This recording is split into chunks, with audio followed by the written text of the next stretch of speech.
I think I found the best road of the trip. This is absolutely incredible. Welcome back, I'm Tedward, and today we're driving the 2023 Honda HR-V. This is the EXL spec, the top trim of this entry-level crossover for Honda. Let's take a quick look around, and then we'll go for a drive on Route 14 along the Columbia River. It's a beautiful day here. This is the new HR-V. It stands on its own as a pretty awesome little car for an entry-level driver, but it's also got a brilliant chassis because it's based on the new Honda Global platform that the 11th Gen Civic is based on. It's got a new multi-link rear suspension, McPherson front struts. It does handle pretty good, but because this powertrain is only the 2-liter naturally aspirated engine with 158 horsepower and 138 pound-feet of torque, it is slow. Loads of space, pretty functional thing back here. You're gonna be able to put all your stuff in, but there are compromises, and I'm glad the compromises aren't the rear suspension. It just means that you don't get like an auto-closing rear hatch. It is pretty quiet inside though, which is nice because we've got a lot of terrifying road noise out there. But back here we have reasonable creature comforts with our leather. We do not have any charge ports back here. That would have been a nice touch. We do have these great little touch reading lights for the rear passengers. That's kind of nice, but there's not even a rear armrest, and I really do wish there was a rear armrest. I think that would have made this car a lot more premium feeling. But for the driver, it's actually a nice place to be. We've got comfortable seats, although this little flare right here does drive me a little nuts when I'm sitting there. It might just be me, it might just be my pants. I would recommend sitting in these seats before you go and buy a car, any car, that's not just this car. And when we jump in the driver's seat, this is a very familiar place to be because I own an 11th generation Honda Civic Si, and I'm really in love with the layout of this car. We've got our familiar touchscreen. We've got nice, simple controls for our HVAC system, buttons and knobs. That's always good. We've got a reasonable display here. We've got a leather-wrapped steering wheel, which feels great in the hand, and pretty much all the touch points are good. I like it, and everything's soft. You know, you put your arm down here, it's great. We've got drive modes. We've got a hill descent assist. That's a first for the HR-V. Don't know that I'm going to be doing any hardcore off-roading in this. We have a mode select, which gives us normal, economy, or snow, depending on what you're doing, and then a sport mode on the shifter. It's a CVT transmission, and actually, it's a pretty good job of disappearing behind the scenes, because usually CVTs drive me absolutely bonkers. Let's go take a ride and see how it operates as a normal person's car. Wide open.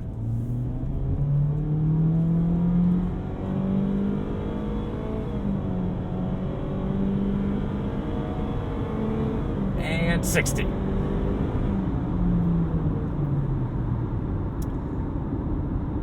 I do wish they gave this the 1.5 liter turbo. I think that would have been quite a bit nicer in this car, just because it would have given you the extra torque, but that is all right. I get it. You've got to save the ammunition for the higher trim cars. It's the way it goes. Woo! It's getting a little crossing over double yellows for me. All right, so how is it to drive? Well, it's a lot like a big Civic. It weighs 3,333 pounds with the all-wheel drive system that we have in this particular model. It's got about a 58% weight bias over the nose, so it understeers a little bit, but for the most part, you just back off the throttle, tail comes around a little bit. Very lovely to drive. And the best thing about these cars now, like the new Civic, is that they just feel premium to be in. You actually want to get in this car. There's things like the way the steering wheel weights up. It just feels like a good car. It doesn't feel like a cheap car. Remember the days when you get in a cheap car and it just felt like a cheap car? These don't. There's cheap things in these cheap cars, and you know, you could ask for more in the way of luxury or comfort, but thankfully they're putting their money in the right places, that we're getting better suspension, and you know, we're not really sacrificing creature comforts for that. This one comes in around $30,000, which might sound a little high. You can go to a lower trim level with just front wheel drive. You need to reduce the cost on that, but you know, it's bringing a pretty capable and nice car to a large market. And I think this is what most people are buying these days. I mean, sure, I love to have a sedan. I actually really like the Civic hatchback, the Sport Touring. I think that's the move, honestly. But some people need something a little larger or a little taller just because it's what they prefer. And this is gonna do that just fine for them. And if you can't afford the CR-V, or it's just more car than you need, why spend the money? I always feel bad for people who don't like cars or don't care about cars. Like, I love cars. So for me, if I'm spending big money on a car, it's because I'm buying what I want. It's buying something that's going to bring me joy. A lot of people just buy cars for transportation, but they also don't want to be embarrassed by what they're driving. And I'm really psyched that like entry-level cars are now, you can be proud of them. They're good cars. I was so impressed when I drove the 11th Gen Civic for the first time, because it was just for the first time I'm driving a car that should be an economy car that you just buy because it's what you can afford or what's available, but really it's a car that like you actually want to drive.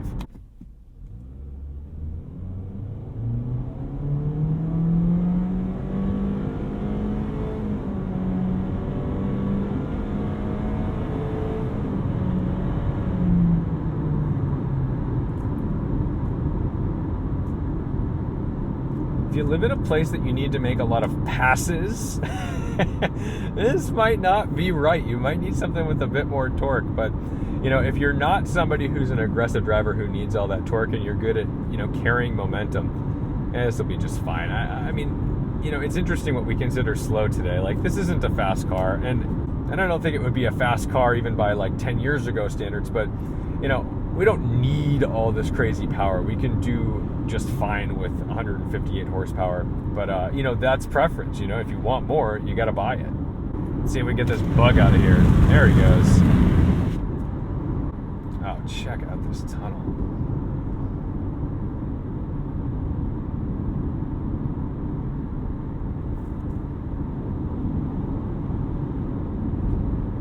I like Honda's layout on the steering wheel. It's the same as the Civic. You've got your cruise control over here with your lane keep assist, which does a pretty good job.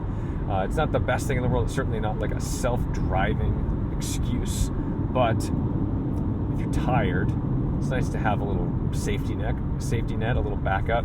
And over here, we've got controls for your music, your radio, volume controls, things like that. On the dash, we've got our fuel economy. I've been hammering it a little bit, so we're only getting about 24 miles per gallon right now.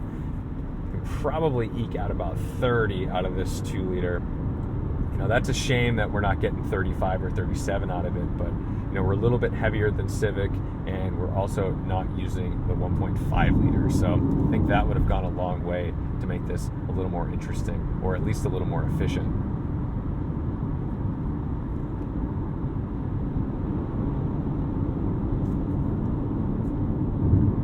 I think one thing Honda's doing really well is getting their inputs right. I get a lot of feedback from the steering. It's maybe a touch vague, but I like the way it weights up. I like that it's just the right speed. The ratio is dead on, and you know, at the limit, I know what's going to happen. I do wish the Subaru would go the speed limit. That would be dope. And their brake pedal feel, also fantastic. You know, there's a bunch of things about these cars that you just get in and drive them, and you might not think about it because you don't have to think about it, but that's why you should think about it. That takes a lot of energy and effort and engineering to make something feel good.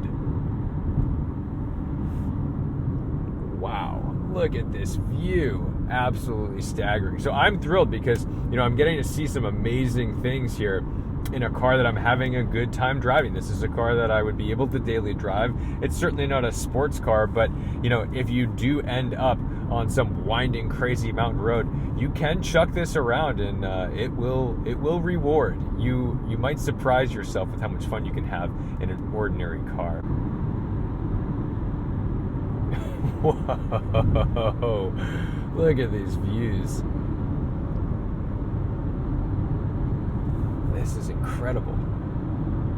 Nobody ever told me about this place. Nobody Nobody told me these were like, you have to go to these driving roads. I'm blown away. I'm so excited.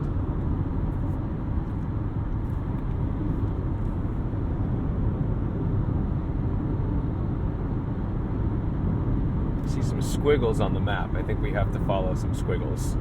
Let's go see if we can drive some squiggles. The best thing you can do when you're on a road trip is not be afraid to divert or change your plans, because that's when you find the good stuff.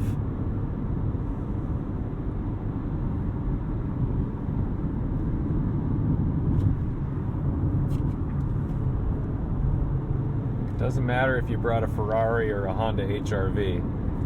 A good road is a good road, and if you like driving, you're going to have fun. The suspension on the HR-V is phenomenally comfortable. It does a really good job of controlling the ride, so when you do chuck it into a corner, there's a bit of body roll, but it's not egregious. But it also just really damps most of the imperfections in the road. It does a good job. This is an exceptionally comfortable car. Almost more comfortable than it has any business being for its price.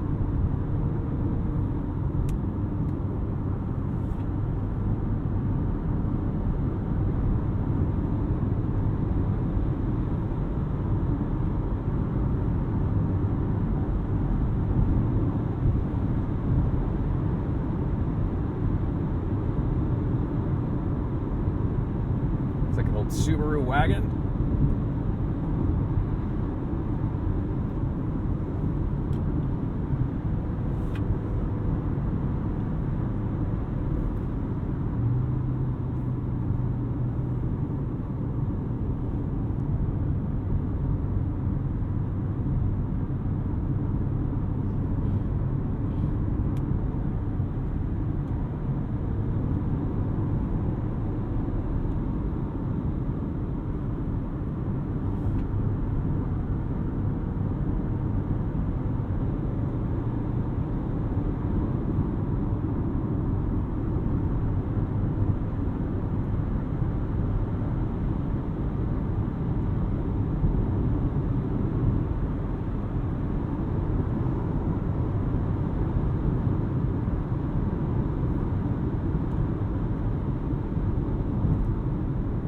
Roads are just phenomenal. Oh my goodness, I'm so happy. It's great to go out and really drive and just enjoy the scenery. I mean, this is what driving is all about. I don't do that very often, just commuting. It's good to have a car that you can commute in that you can also just enjoy. Look at this. This is great.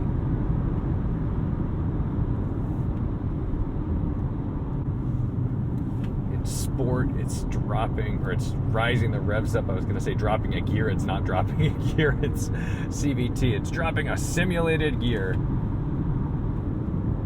The HR-V is designed for adventure. It's meant to be your adventure car.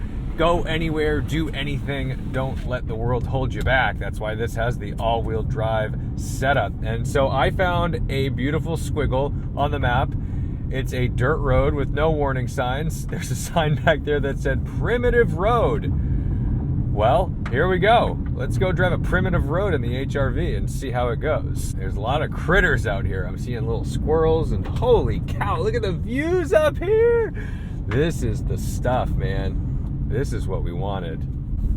Yes.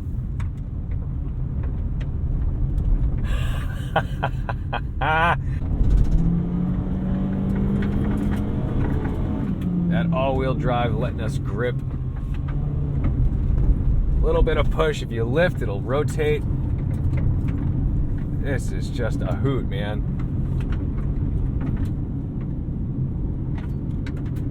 What a dream. What an absolute dream.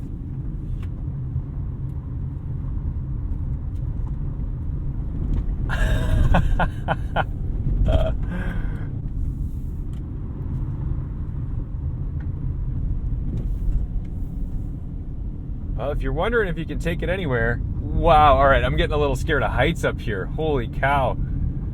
Look out, little guy, little baby squirrels. Don't go back this way. I don't want to kill you. Okay, good boy. Oh my goodness. I think I found the best road of the trip. This is absolutely incredible. Look at this. Look at this.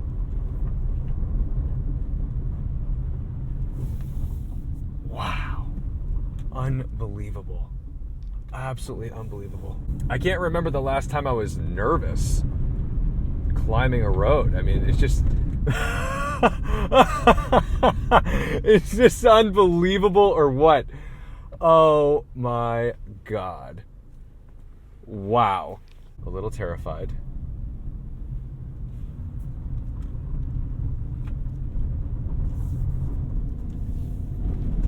I mean, we've just climbed a mountain. We've just climbed a mountain in an HRV. This is maybe one of the top 10 roads I've ever driven on, and I'm doing 30 miles an hour on dirt. This is amazing. We get the side to come out. Nope, it's hanging on. Good job, car. Test our brakes. All right, it's gonna take some effort to stop on this kind of surface. It's always a good idea to do a quick brake test when you're on something loose like this, because you don't want to get caught up. There are no guardrails coming down this mountain, man.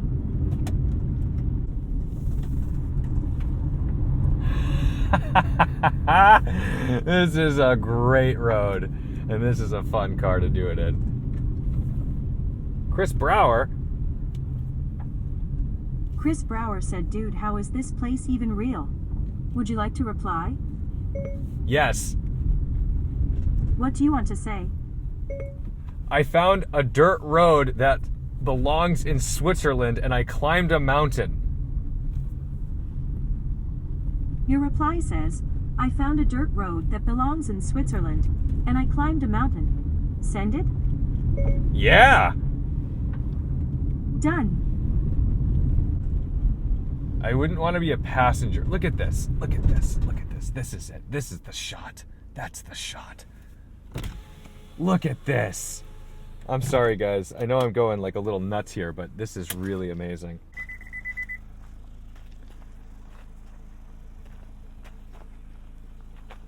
This is so cool.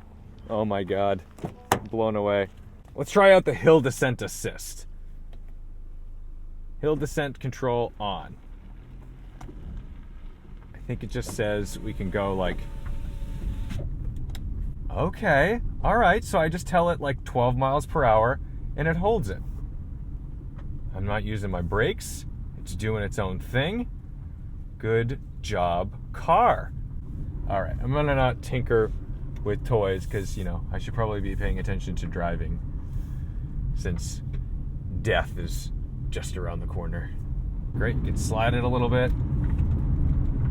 This is like driving in snow, you know, everything is very low friction. Well, guys, this day turned out a heck of a lot different, but a heck of a lot better than I expected. And it's because I was in adventure mode.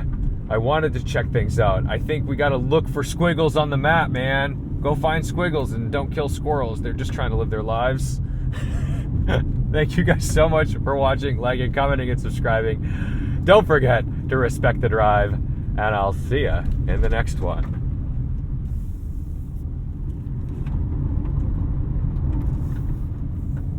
What a cool thing. I am having a good time. I've got air conditioning. Everything's good, man. This is great. Who knows? Maybe we'll get a 6-speed manual SI version of the HRV. Doubtful. But I like what Honda's doing. I like that their engineers seem to enjoy driving. You can tell when you drive Hondas that they're designed by people who like driving. That's been the case for a long time, but especially now.